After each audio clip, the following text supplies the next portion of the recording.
Cheaters often leave their search history unattended. Monkey branching, or moving from one relationship to another, is considered cheating. This happened to me about 10 months ago, just before our wedding. She got cold feet, and we almost called off the wedding. She expressed uncertainty about marriage without providing a clear reason. We talked a lot, and I gave her space, and she stayed with her parents for a few days. After a week or two of hesitation, we had a conversation, and she confirmed that she wanted to be together. We got married in the summer of 2021. A few months later, she started a new job, and she became interested in a guy she found funny. She shared many stories about him, and I started feeling uneasy. I met this guy once after work, and he gave off a bad vibe. A couple of weeks later, while I was working late, she was out with coworkers, and she stayed out longer than expected. We shared our locations on her phone. I got nervous when she didn't respond to my texts, so I checked her location, and she was at McDonald's for almost an hour. When she finally returned to my place, she sat outside for about half an hour. I took my dog out, and it turned out the guy drove her home. They were sitting in my driveway, chatting. I approached them, and she got out of the car. He tried to shake my hand when she came in. I told her that was totally unacceptable, and I didn't want them spending one-on-one time like that. She seemed remorseful, saying she overstepped a line and didn't mean anything by it. I believed her because prior to that, I had no reason to suspect any infidelity. A week or two later, toward the end of April, she went on a weekend trip to Colorado with friends who had moved there. When she came back, she was distant. I tried talking to her, but she went to bed early. 3 days later, on my second-to-last day at a difficult job, we went out for drinks after my shift, and I invited her. She came dressed in sweatpants, looking sloppy, acting quiet, not her usual bubbly self, and frankly, a bit rude. At the end of the night, when we got home, I asked her what was wrong. It was like pulling teeth. She finally said she didn't want to be together. I asked why, and she didn't really know. She didn't think we were a good fit. I kept asking her many questions. Is she a lesbian? Is there another guy? She said she didn't know what she wanted in life and couldn't imagine having kids with me if she wasn't certain. I stayed up all night trying to talk to her. She just fell asleep. The next morning, she left. Her Google account was logged in on my computer, and I found searches like, ended my marriage for another man. She searched for their astrological sign compatibility and song lyrics about the guy on Google in the past month. She came to get her stuff while I was at work, leaving only a Christmas mug that said, Joy. When we moved into our apartment, we found a sticky note on the wall that said, Yikes. We kept it up because it was a dingy apartment, and we thought it was funny. She thought it would be funny. Perhaps her affair partner found it amusing to leave the Joy mug on my counter with the Yikes sticker. I texted her to ask what that was about, and she simply said she thought it would be funny. The divorce was quick and easy, as it was uncontested due to our lack of children. She wasn't interested in keeping our dog, leaving me the apartment and most of my belongings. In that aspect, she showed mercy. During this process, I asked if she believed I wouldn't find out about her cheating. She denied cheating, and in response, I thanked her for leaving. I didn't know what kind of person she was, and I wouldn't want to be married to someone who behaves like she does. Someone who disrespects marriages, frequents strip clubs, and abandons their spouse. This is my first time sharing my story here. Since August, we've had no contact, and honestly, I don't think she cares. I'm slowly reaching a point where I don't care either. It took me a long time to move past the shock. My New Year's resolution is to leave her in the past, stop dwelling on her, and focus entirely on myself. Easier said than done. Since then, I've lost 20 pounds, hit the gym several times a week, and seen muscle gains. I joined a Bible study and attend church weekly. I traveled to Colorado with my brother and have now booked a trip to Europe. I had 6 weddings to attend this year, including my sister's. These were challenging given what happened, but I attended all of them. My new job has been great. I've had many dates, but I haven't found anyone I feel compatible with yet. I'm scared I won't find that person. Part of me is relieved she left. I'm not sure I would have had the strength to leave without knowing she was pursuing something else. If she was disrespectful enough to seek another relationship, she wasn't worth my time or effort. Update. Today is a significant day for all of us. Usually, I don't care much about New Year's, but after a tough year, we all deserve to feel excited about a new hope on the horizon. I hope that 2023 brings peace, healing, and happiness to everyone. My wish is that we all find strength within ourselves to move forward with curiosity and creativity, exploring new paths in our lives. On weekdays, let's practice perseverance and self-forgiveness. On strong days, let's embrace elation and joy. May we have the courage to venture into uncharted territories and the peace to confront our demons. Let's find the power to overcome them and spread love in every place and every face. I hope for authenticity, not only in those around us, but genuine authenticity to rediscover and showcase who we truly are. May 2023 be filled with adventure and growth.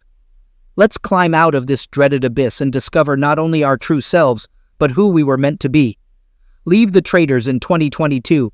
Those who are cowardly, inauthentic, and selfish can stay behind. Find gratitude for everything we have, even the lessons learned from betrayal. Lastly, leave behind the shackles in 2022. Delete remaining pictures and texts. Abandon the need for revenge, checking on people, externalized closure, anger, and sadness. Let's try to let go. Surrender to the present and embrace our destiny. Release the sinking ships to swim freely. Courageously look forward, spread our wings, and soar. This is my prayer for all of us in 2023. Happy New Year to my friends here. We have a community reaction. 7 lie-scoobed wishes all betrayed brighter days in 2023 and beyond. After enduring deep despair and betrayal, we deserve the best, seeking joy and light in our lives. Cheaters just don't fit with joy and light. They belong in the past. Second story. I've been married for 16 and a half years to my 21-year-old wife, and we've had our share of ups and downs. When I first met her, she was the nicest and kindest woman I'd ever encountered.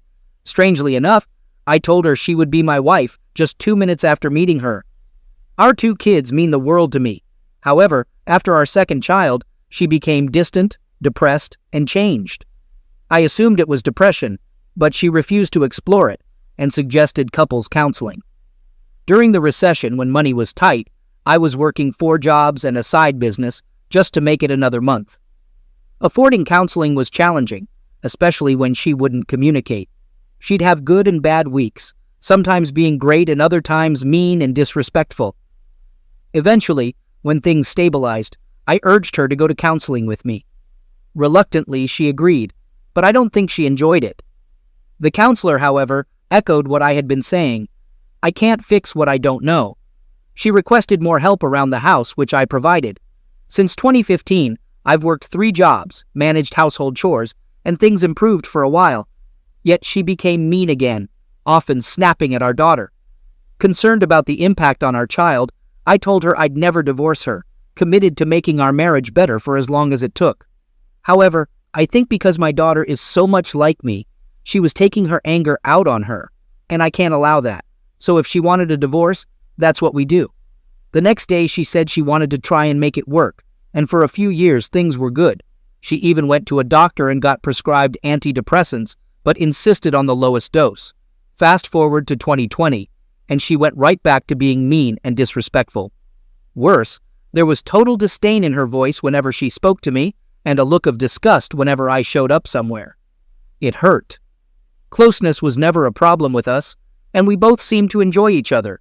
But when she'd get in those moods, she'd withhold. Still, I remained faithful, even though as a bartender, I had many offers. At one point, my sister assumed I had been cheating because she knew my wife wasn't close for so long. I told her I'd never do that, so now we're here. Last month, after a wedding, we were at a hotel, and I was hoping to fool around when she told me flat out, I don't want you. I think we should get divorced. We agreed to do it, but hold off until after the holidays for the kids. She fell asleep. 10 minutes later, I laid in bed with tears pouring down my face for 3 hours. I thought it was going to be the most pain I'd ever felt. Then there's today. A week ago, she had to go to a party for my daughter's softball team at midnight.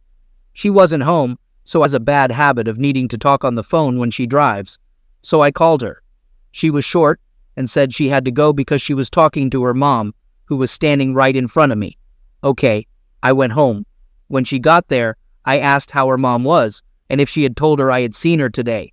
She said she hadn't and asked where I saw her. I said, at her house. When I called you, her face dropped. She attempted to give some weak excuses, but eventually confessed that she had been seeing someone for a few months.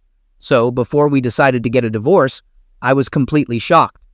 10 minutes later, she acted as if nothing had happened.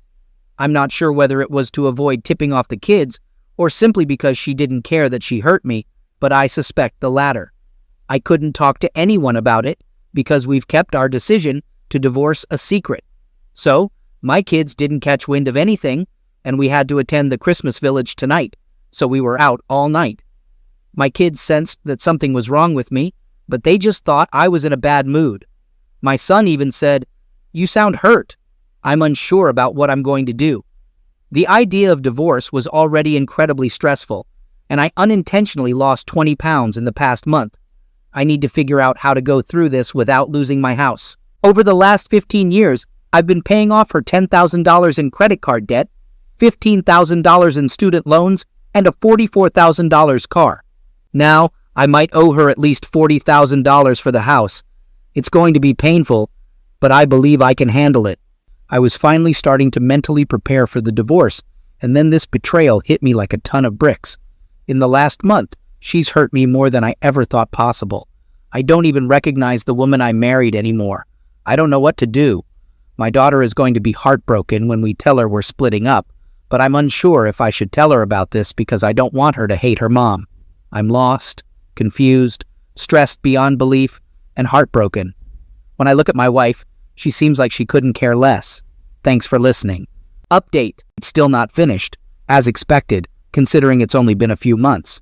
So, a week after my post, I discovered the guy's name while she was sending a Facebook message on her computer. Evidently, that's their only way of communicating, most likely because he's married with 3 kids. He's also a doctor and wealthy. That one really hit hard for a guy working 3 jobs to make ends meet. On Christmas, I found out she had informed her entire family, along with my sister and my cousin's wife, that we were divorcing. Meanwhile, I hadn't told anyone yet, fearing it might get back to my kids before the holidays were over. Her mom wasn't happy, thinking she was making the biggest mistake of her life, and the same went for my sister and her best friend. She didn't care. She also omitted the part about her cheating. Of course, I couldn't talk to her mom at Christmas because she was already starting to cry, and I didn't want to alert my kids, so I arranged to talk to her a few days later. The next day, my wife and I had a conversation. I told her I didn't want her seeing the guy until everything was settled. It was disrespectful, and if she wanted a divorce as friends, she shouldn't treat a friend like that. She agreed. Then we discussed how we divide things. I think I did okay. No alimony, no child support, 50-50 custody. We both provide clothes for the kids. Everything else is split equally. I'm keeping the house, but I have to pay her $43,000 in equity. In the end, she walked away with about $40,000. She owes her dad $10,000, an 800 credit score, and 0 debt. All thanks to me. When I finally spoke to her mom, I found out that when she learned we were going to talk, she came clean to her. Initially, she lied about cheating when her mom asked, then confessed after my mother-in-law was furious, really laid into her, then cried to me that she was scared I was going to cut her out of my life, which I assured her would never happen. Fast forward to mid-January. Now I've lost 40 pounds. I hit the gym every day to relieve stress. Now we have to break the news to my kids. I told her I wouldn't lie to my kids, but I wasn't going to just expose her either. I said if they asked, I'd try to guide the conversation a different way. She said she felt the same way. The thing is, I knew my daughter wouldn't buy into it. She's like a 14-year-old clone of me. She can spot BS a mile away. And that's exactly what happened. Before we even said anything, my daughter asked if we were getting divorced. When we sat them down, my wife said yes, and my kids lost it. Lots of crying. I saw them crying, and I started crying. Then my wife made a big mistake. She said, "Listen, we both want this." That's when my daughter let her have it, with everything she had. She yelled, "That's BS. My father would never want this. You want this. Look at him. He's crying. I've never seen him cry in my life. This is you." Then she asked if my wife was cheating on me. My wife tried to change the subject, but she wasn't having it. She grilled her while screaming, "Tell me the truth," over and over until my wife confessed. After that, it was like I could see her brain working. She started pointing out every red flag and made my wife confess to it. In 3 minutes, she got more out of her than I did in a month. Later, I had a one-on-one talk with my kids. My 12-year-old son just needed reassurance that things would be okay and change as little as possible. He's dreading when everything finally concludes. My daughter shared that she was crying for me, not herself, because of how hurt I had to be. I comforted her and made her feel better. Then, she asked me to make her a promise, since I've never broken a promise to my kids. She requested me to promise that if, after all of this is over, my wife loses her new house and needs a place to stay for a while, I would let her stay here. Despite everything going on, she looked out for her mom. I couldn't refuse. When she talked to her mom, she asked her to promise to stop talking to the guy. However, she broke that promise after 2 weeks. Since then, she's been sneaking around and seeing him for short periods at places like Target. We had a major argument, and again she agreed to stop seeing him, even though she still talks to him. Apparently, she has developed feelings for him now. As I said, my daughter can't be fooled, so she'll eventually realize her mom broke that promise. There's no need for me to tell her right now. Currently, I'm in the process of refinancing my house, and she's searching for a house of her own, with her rich aunt co-signing for her. Hopefully, she'll find something soon. Also, one more thing, and I know this might be controversial. Yes, I have evidence. And yes, I know everything about this guy now, but I've decided not to tell his wife. I'm not proud to admit it, but my motives are entirely selfish and self-serving. The fact is, if I tell her, they might get divorced, and then when my wife leaves, she has a ready-made relationship waiting for her. A wealthy guy who, even after divorce, will still be rich, taking her on expensive dates, nice vacations, and helping with her bills. Meanwhile, I'll be struggling. As much as I want to hurt this guy, I want to hurt her more. When she leaves, her sneaking around is over, but his isn't. They won't be able to go on dates, and she'll see how much of a side piece she really is. They'll only be able to meet at her house, and he'll have to leave as soon as he's finished. He won't be giving her any money because it could tip off his wife. Now that she has feelings for him, she'll see if he's willing to leave his wife and family for her. I'm betting he won't, but if he does, fine. He'll have to be the one to have the courage to do it. I'm not going to do his dirty work for him. That's what happened with her rich aunt. She had an affair with a married man, the wife found out and left, and she moved right in, going from a broke single mom to a millionaire. That might happen with my wife, but I'm not going to help make it happen.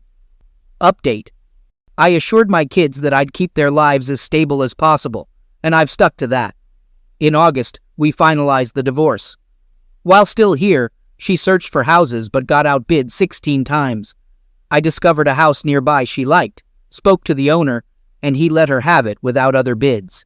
It feels good knowing my kids are just 30 seconds away. The divorce agreement was a win for me. No alimony, no child support, 50-50 custody. I kept the house and paid her the equity, was able to refi before interest rates skyrocketed. Over the next few months, I refurnished my house, focused on my kids, and stayed positive. I continued going to the gym and working. It's been good. I've been friendly with her throughout, which put my kids at ease and helped them get used to everything. She even joined us for Thanksgiving and Christmas Eve at my sister's. People might think I'm crazy, but letting go of ill will and helping my kids celebrate the holidays normally makes me happy. Financially, I'm doing great. I'm unsure about her situation. She wasn't great at budgeting. We're supposed to split costs for the kids, but I end up covering more, which is fine. In December, I met a wonderful woman who lives an hour away, divorced with 2 kids. Due to the custody schedule, we see each other a few times a month, but she makes me happy. I don't know about my ex's dating life or if she's still seeing the guy. I know she's been with others, but I don't ask. One night she went out and got jumped, which, I won't lie, made me laugh. As for the guy she cheated with, I've told some mutual friends. One couple I have friends with saw him with his family at a function and started having a conversation in front of them where they mentioned my name and that I knew about the affair. They said I knew who the guy was but hadn't done anything yet. Then they started saying stuff like, "Man, if he decides to go after him, they won't find that guy's body for 50 years and crap like that." Just laughing and watching him sweat without letting on they knew it was him. I don't think my ex ever told him I knew about the affair, so that was probably a nice surprise for him. I'm sure I'll run into him eventually. Not sure how that will play out, but I'm not going out and seeking it. So, 16 months after D-Day, I have a new girlfriend, a great relationship with my kids, and a happy work life. Physically, I'm in great shape, and financially, I'm doing well. It couldn't have worked out better for me. For those going through it, stay positive. Don't let resentment take over. Work out a deal without lawyers. If money is tight, maintain an amicable relationship for your kids. Exercise to de-stress, and remember every situation is different. Find the path that works for your situation. They're gone, and likely not coming back for your best interest. Trust is gone, so move on and find someone who deserves you. If you don't meet people often, try a dating app like Bumble. They work. Third story. My 37-year-old wife and I, a 38-year-old man, have been married for 13 years, but she had an affair for the past 2 years. I discovered this last week, the night before my grandmother's funeral. I never imagined my wife could deceive me like this, and it's breaking my heart. The husband of my wife's affair partner contacted me on Facebook Messenger to disclose the affair. I was 2 hours away in another state for the funeral, so I held myself together until after the funeral, and then drove home to confront my wife. I sensed that things between us weren't good in early 2021. I noticed a change in my husband's behavior and attitude, which I initially attributed to untreated depression following our dog's passing away in July 2020. He became less loving, we fought more, and he stopped helping around the house. He occasionally used hurtful language during arguments, creating a negative atmosphere at home. I only found relief when he was away for work. Frustrated and unhappy, I began considering leaving him around November 2021, feeling taken advantage of for all the responsibilities I shouldered in our home. Despite not having children, I worked full-time and managed 85% of the household chores. His main tasks, when not traveling for work, were playing with our dogs and doing his own laundry, while I handled the rest. During this time, my husband experienced strange physical pains and ailments, initially thinking he had a heart attack, but discovering it was a panic attack. These pains reappeared in different areas, including headaches, stomach aches, and rashes. Despite doctor clearance after tests, the pain would resurface in new forms. I suggested therapy for potential anxiety, depression, and hypochondria, but he refused, convinced he was dying of cancer, creating daily frustration. When the affair partner's husband contacted me, I realized my husband's supposed illnesses were likely a response to the guilt and stress from the affair. He carried on this affair for 2 years, having closeness during work trips and coordinating meetings at hotels. This happened twice, once paid by her and once by my husband on a credit card I couldn't access. They communicated through a fake Facebook Messenger account, exchanging explicit photos and sometimes having cyber relationship. After confronting him about the affair, my husband admitted to additional medical tests due to fears of contracting an STD, unknown to me. Our attachment declined since 2021 as he feared transmitting something to me. I'm devastated not only by the affair, but also by how he treated me during these 2 years. I feel betrayed and taken advantage of for maintaining our home while working. Although we moved states around May this year, no longer living near the woman, they remained in contact. They met in early December during her work trip to our new area. My husband claims they only talked in the car, refusing a hotel, and her story aligns with his. I'm incredibly upset and hurt, crying every day and struggling to eat. This morning, I scheduled an appointment next week to see a therapist and a divorce attorney consultation in the upcoming weeks. My husband is saying sorry, claiming he'll do anything to keep me and be a better spouse. He's been shedding tears, using the typical lines you often hear when someone gets caught. Although he insists I'm not to blame, he can't provide a reason for the affair. I find it challenging to overcome not only the lying and deception, but also how I was mistreated for nearly 2 years. 6 months ago, I suggested marriage counseling, and he responded by telling me I needed therapy. Fortunately, I have the support of my family and some close, trusted friends. However, I live thousands of miles away from everyone, so I feel alone in this. We recently bought our home last year when we moved, and I'm uncertain about the cost of getting out of this mortgage. Due to my grandmother's passing, I am set to inherit a decent amount of money, slightly more than my annual income, in about 6 to 8 weeks when we finalize her accounts. I won't be putting this money in any account with his name or access. I plan to inform the attorney I'm consulting with about this financial aspect. Over the last 2 years, I feel like I've been worn down, and this affair has now completely shattered me. While I believe I can handle this on my own, I've spent 15 years with this person, supposed to be my best friend. I've prioritized his career over mine, relocating across the country for him. I'm scared of making the wrong decision, but my gut feeling tells me to leave this deceitful person.